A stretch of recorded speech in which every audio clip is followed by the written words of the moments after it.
Purihin po ang Panginoon. Salamat po sa araw na ito. Nagbibigay mo sa akin ng mga pag-iingat, mga pagpapala sa aking buhay ko. Dito po tayo ngayon sa Gawa 28, verse 1 to 10. Sa Malta, na makaligtas na kami, nalaman namin ang pulong yun ay tinatawag na Malta.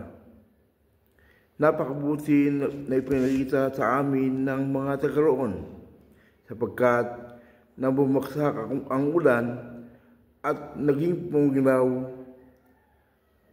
nagsika sila at inasikaso kami lahat kaming mabuti. Si Pablo naman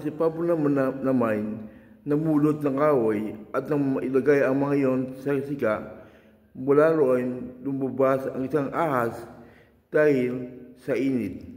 Tinuklaw nito ang kamay ni Pablo na makita ng mga taga-roon ang ahas na nakabitin sa kamay ni Pablo.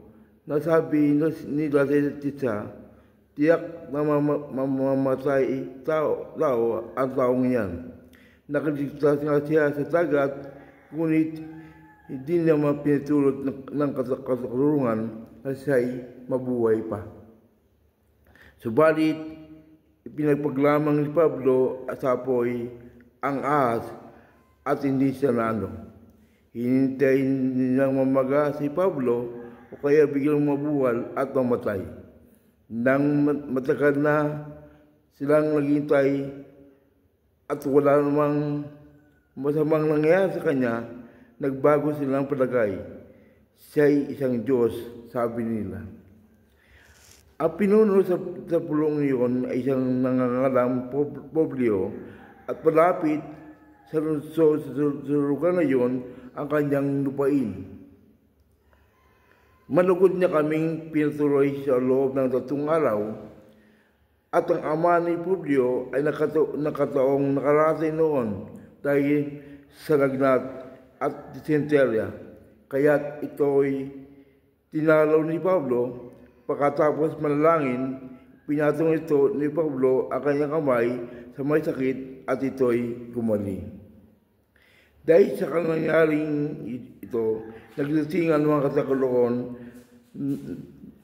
na may karamdaman at sila pinagaling din ni Pablo. Binigyan